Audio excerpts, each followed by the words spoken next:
Let's talk a little bit about the C1s then, John, because obviously they've been lovingly referred to as motorised supercars, the motorised shopping trolleys as well. It's a fun race that's in store for us. Obviously, it's a smaller grid that we've got. I can see the 1 minute board is held up there, but 30 seconds will be on the go, so we'll have a proper chat about what is in store here. But the three main title contenders at this point in the season, right in the front of the field: Murray Scott, Dan Martin, Mark Nisbet. You've also got James Hitchin, who's in there, he's in P5. Andrew Davidson is also in the mix as well.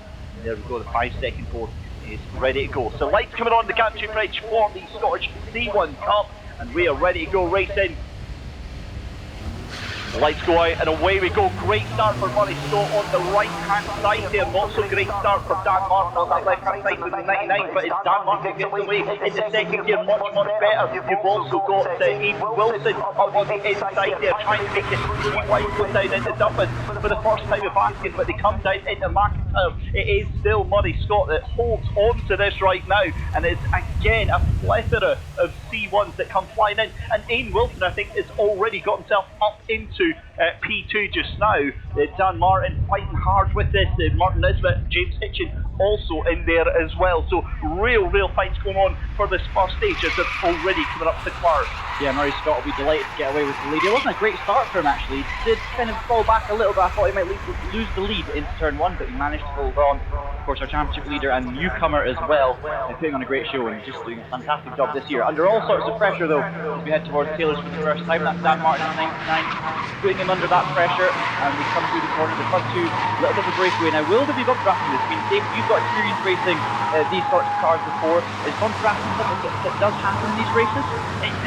Yes and no, to a certain extent. I mean, these two obviously look at them working together to clear the right. Aidan Wilson, sorry, not Ian Wilson and Murray Scott look like they're working together. But again, it's these temporary alliances, John. As the season goes on, you'll know who you can work with, you'll know who you can trust to not put you into the wall here. Because bump drafting is great, but again, it takes confidence and trust in the other person being able to do it. So yes and no. I think if there was overly much, then race control and the championship will then start stepping in and going, oh well, you're not actually allowed to do that. But even then, we know that racing drivers are going to be racing drivers. Yeah, bumpers are for a reason. No, I mean, it's been such a good season so far for Murray Scott, and you know, our third place man in the championship, Aidan Wilson, knows that. He knows the pace that Murray's got, so it wouldn't surprise me if he's going to sit behind here, just get that lead out, take the front two away from everyone else, and then right at the end of the race, just try and utilise that slipstream to slingshot past into P1. If he goes too early on Murray Scott here, you know, potentially he's going to be holding up Murray. They're going to be holding each other up. So it all comes down to decision making and like thinking your way through these sorts of races. The driver in third for James Hitchin from Denmark got this. It's actually not a great start for the man to get second in the championship. A little bit off the back as well of P3, and that 27 car will be focusing on the Apex. He's focusing on doing his best to catch up with the lead two. We've got back all the way through as well. The P1 players, they don't see that much in the track.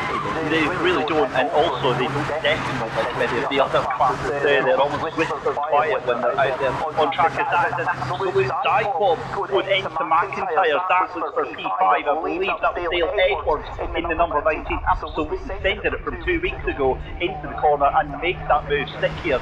And the other thing as well is that these are essentially stock cars here. These are your bog standard section C1 1 litre cars that you would be able to go and take to Tesco or Asda or any other supermarket on a Friday afternoon and get your shopping in. The only difference with these cars is that they've got a roll cage fitted, they've got a fire extinguisher fitted, they've maybe got a better suspension, they've got race tyres that are fitted on them as well, and a championship mandated that makes everything as fair and level as they possibly can. Other than that, it's the exact same car that is out there, same engine. Yeah, you'd be shocked to see just how many parts are carried over from road car to the race car, and it's relatively cheap and easy to build these compared to some of the other cars in this sport. We've got 3 wide actions here happening down the front straight as we head towards the dip. That's further down the order. I'm not sure who that is, but making a move down the inside. Can he make it stick?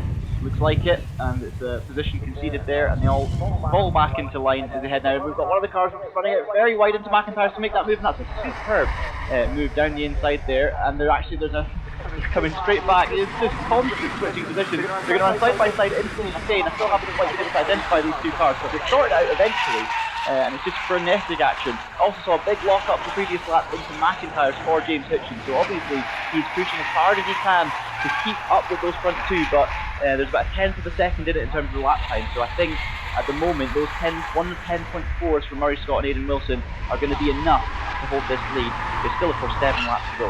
Yeah, the 4-car fight that you were enjoying there with Andy Davidson, Dale Edwards, Nick Van and Matt Valdi, they're all fighting for 6th position here, so an epic fight.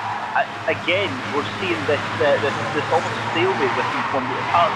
And again, just to explain for those around the circuit and those listening online, the difference with this is you might think, oh, it's a 1 metre engine, or they're not going very fast. Everything's relative. When you're surrounded by a pack of cars that are also not going, from our point of view, very fast, trust me, when you're behind the wheel of these little cars, it feels like you're doing 90, 100 miles an hour because you're dicing about, and every single driver that we speak to guarantees they leave with the biggest grins on their faces. They are having the time of their life because these cars make you feel like little rock stars behind the wheel because of all the toing and throwing. And despite it being stock here, John, still a lot of setup changes that you can make in terms of the wheel alignment, in terms of the tyre pressures. That's the bit that absolutely blew my mind. Most race cars around any other circuit, you're looking at around like maybe maximum sort of 30 psi or something. These drivers out there are usually doing them, from what I heard back in the day, around about 50, 60 psi, just so that they've got the tyres absolutely warmed hard, so they get as much heat, as much friction into the tyres at an early stage. The problem with that is watch for, with about 3 laps to go, pace completely goes if there's no grip left in those tyres. Yeah, it's all about introducing some cars like these and trying to squeeze that little bit of lap time, that little bit of speed in the straight as well. You were absolutely on the money there with the point about the sense of speed. You know, these cars may look slower than the other cars we've got out there. You may think, oh, driving a C1 or Knockhill, that sounds like it could be better. I promise you that the sense of speed is phenomenal. You know, when you're driving a slightly slower car, the funny thing is, because you're actually carrying less speed into the corners, you've got to do less braking. You're braking later, you're braking less, you're sometimes not even braking at all.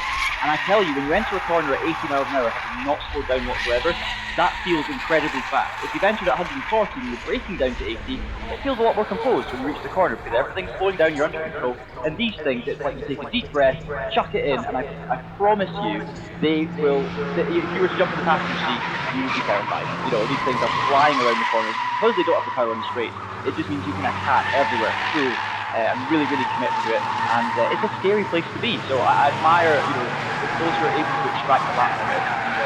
And I have a lot of respect for it, because it's not an easy part to get the lap from it. It's funny you should say that. My partner was pretty terrified when I took her around the track day here in the Peugeot 107.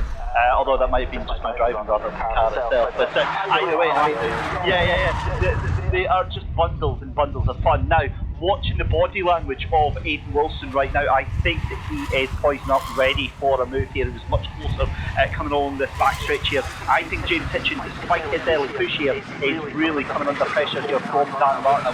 We definitely expect a move here in the final 3 laps. And there is proof. Aidan Wilson setting the fastest first sector of the race here. The other key factor here, John, is momentum. Because these cars don't have the straight line speed, they don't have the acceleration like many of our other classes here do. It's about building up 2 or 3 laps worth of speed and of rhythm in these cars as well. You lose that by fighting, you are going to be going backwards very, very quickly indeed. So we've got 4 laps left to go. We'll scratch that down to 3 laps as Murray Scott and Aidan Wilson head out of the hairpin for the next time here. Again, another brilliant little battle going on with James Hitchens. Dan Martin has absolutely got his number, but look at how close Aidan Wilson right to the back of Murray Scott right now. I still think that the strategy is not going to change. I think Aidan Wilson can follow Murray Scott all the way into the last lap, and then it's tactical racing. It's a bit like watching cycling. It's all about the thought process, sticking in your peloton, as it were. And as you say, if you go for a move, if you send one down the inside too early, you run side by side, the momentum you lose is huge, and that translates to big time. You know, you can actually leave a second on one straight, because the straight lasts for so much longer, so you're just moving all the way down, and it's really, really painful. So I've been in that position before with these sorts of things, and it's so frustrating when you just cannot keep that speed and momentum up, or you pick the wrong gear or something. tell you what, these front two are definitely keeping the speed up. Last lap from Aidan Wilson, a 109.9. So that blue car in P2, ominously all over the back of Murray Scott, is taking most victories this year.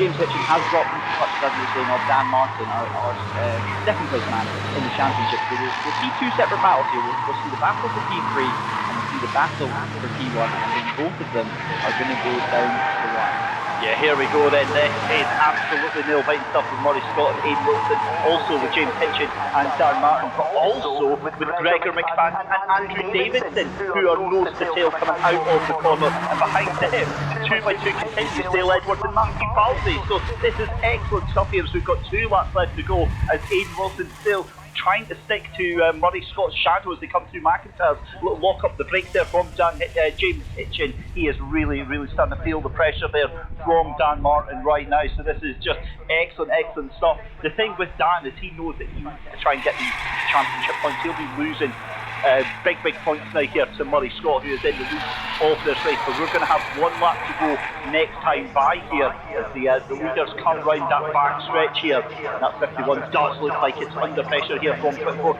As a little look to the inside here. The great thing for us as commentators is because of the reduced speed as well, we get plenty of time to actually think about what we're away to say with these P1s. Yeah, normally at Knockhill you don't get a moment to breathe, so these kind of do.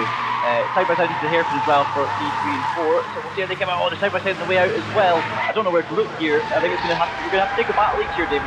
Noah's Ark out there. You've got 51 still leading to the 24. Then it's side by side for P3. The 27 just dropping behind Martin. So that's going to be a change of position for P3, but they're pretty much going to be side by side as we head into turn 1. It's like the Mulsanne straight in these things. As they now head down up the dip. And it's the car on the inside. Oh, they're still side by side as they fall out of sight. We're going to miss it as they head through Leslie's, but yep, looks like the move was done there. And look at the front two, David. They're nose to tail through the chicane. It's all going to come down to these next few corners. It's absolutely I think he's got a run. Yeah, I think he does as well. Coming out the chicane, they're side by side as they're away ahead up into the front corner. It's going to be the inside line, and Aidan Wilson has the lead on the final lap. There's contact between the two of them. They're going to be side by side. It's an absolute drag race, and that's probably the worst word to use in this context here. Jumping up and down and literally do that. Have a look at on the inside. Martin Scott has the inside line. Aidan Wilson's going to be forced to the inside for the battle of the late breakers as they come into the hairpin for the final time. You are kidding me. What a move right from the outside by Aidan Wilson, but I don't think it's going to work as he's shown to the ground. God, this me, he is pushing, and Aidan Wilson might actually just have this. That is an outrageous finish to the race. Aidan Wilson takes the win from Murray Scott. That is one of the moves of the weekend, to have the absolute gumption to hold the brake, roll the outside. Great third place there for James Hitchin, able to hold off Dan Martin there. Martin Nisbet takes 5th position, Andrew Davidson in 6th, Gregor McFadden, Dale Edwards in 8th, Matthew Baldy in 9th, James McCracken in 10th position, Brayley Shore in 11th position, Kenny Dock finishes in P12. That is